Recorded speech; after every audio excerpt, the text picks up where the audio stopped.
मुझे इस बात की खुशी है कि मुफ्ती साहब ने भी मान लिया कि नेचर में कोई इंसाफ नहीं है। बाकी है कि आपने मेरी एक बात का जवाब नहीं दिया, जिससे मुझे शिकायत है कि फेथ क्या है और आप फेथ मांगते क्यों हैं मुझसे?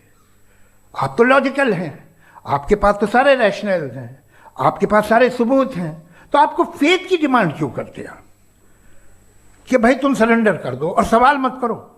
कोई मजहब सारे सवाल करने की इजाजत नहीं देता है और मना करता है कि ज़्यादा सवाल ना करो, बह जाओगे तुम। कमाल ये है कि दुनिया के सारे मजहब सब जानते हैं ये दुनिया कैसे बनी थी, कैसे मिटेगी, मरने के बाद क्या होगा, इनको सब इल्म है। इनको किसी को डायनासोर होते थे पहले ये नहीं पता था, किसी को नहीं पता। किसी भी दुनिया की मजहबी किताब में डायनासोर का जिक्र नहीं है।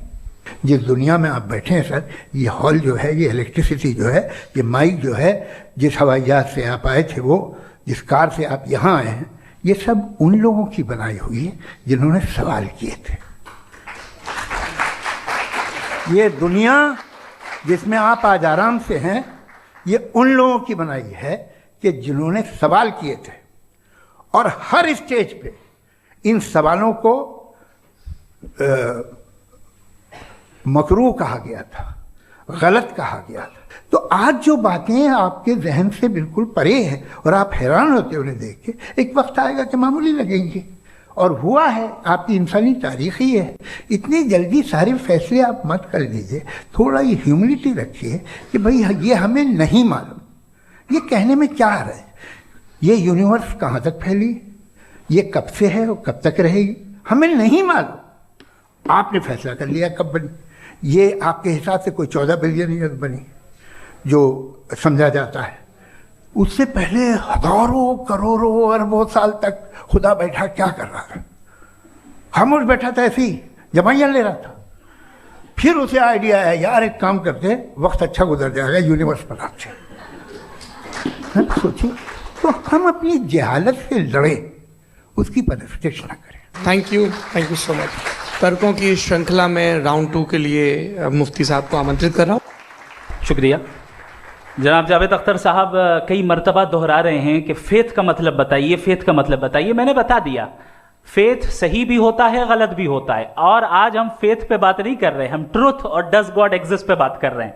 क्या डज गॉड एग्जिस्ट, ये ट्रुथ यानी गॉड है या नहीं है, इसमें से दोनों ट्रुथ क्या है। अब आप उसे फेथ कह लें, बिलीफ कह लें, नॉट माई बिजनेस। उसके बाद आपने कहा कि भाई सवाल करने से मजहब रोकता है। मैं कहता हूं जो रोकता है वो रोकता होगा, मैं नहीं रोकता। बल्कि सवाल करें, सवाल करना चाहिए। सवाल कर करके तो हम आगे बढ़ते हैं, तरक्की करते हैं, और इसीलिए मैं आज यहां पे आया हूं। लेकिन सवाल सिर्फ खुदा से नहीं होगा, आपसे भी होगा। सवाल एथिज्म से भी होगा, सवाल सिर्फ मजहब से नहीं होगा, सबसे होगा। और आज मैं सवाल करूंगा और उम्मीद है कि आप जवाब देंगे। अभी तक आपने वैसे कॉन्टिंजेंसी आर्गुमेंट का कोई जवाब नहीं दिया है। चलें, आपने कहा यूनिवर्स के बारे में इटर्नल क्यों नहीं बोल देते।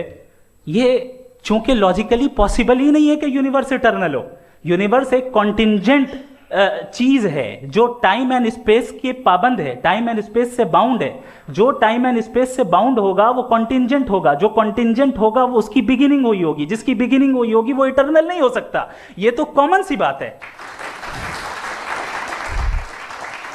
आपने कहा कि किसी मजहबी किताब में डायनासोर का जिक्र नहीं है। अफसोस कि आज तक किसी मैथमेटिक्स की किताब में मुझे डायनासोर का जिक्र नहीं मिला। तो इसका मतलब मैथमेटिक्स की किताब बेकार है? नहीं, उसका वो टॉपिक नहीं है। रेवलेशन का और मजहबी किताबों का टॉपिक ये नहीं है कि आपको आके बताए साइकिल कैसे बनाते हैं, या आकर ये बताएं कि जो है डायनासोर कब था। वो तो मोरालिटी सिखाने आया है, गॉड के बारे में बताने आया, नॉन फिजिकल रियलिटी की हकीकत को सिखाने के लिए आया।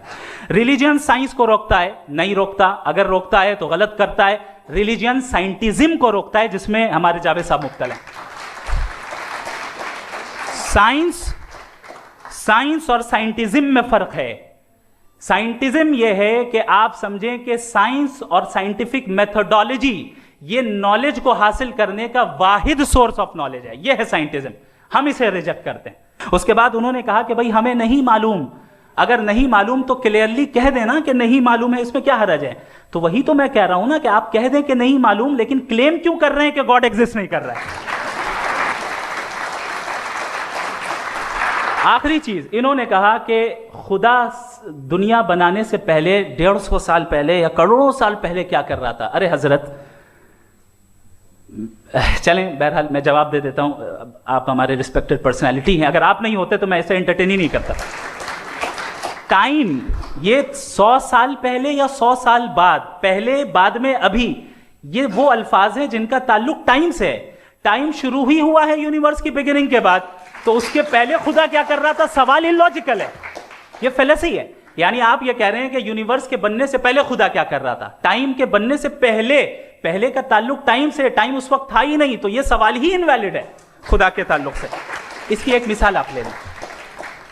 एक कार है, एक साहब ने देखा कि भाई कार जो है उसके व्हील्स कितने अच्छे लगे हुए हैं सही जगह पे, स्टीयरिंग जो है कितने अच्छे जगह पे लगी हुई, और सीट्स कितने वेल डिजाइंड है, कितनी प्रिसाइजली ये कार काम कर रही है, तो जरूर कोई ना कोई इसे क्रिएट किया है, किसी ने क्रिएट किया है। अब जावेद साहब आए और कह रहे जनाब बोनेट खोलिए, इसमें इंजन है, इंजन इस कार को चला रहा है, hence prove no one has created the car. This is illogical.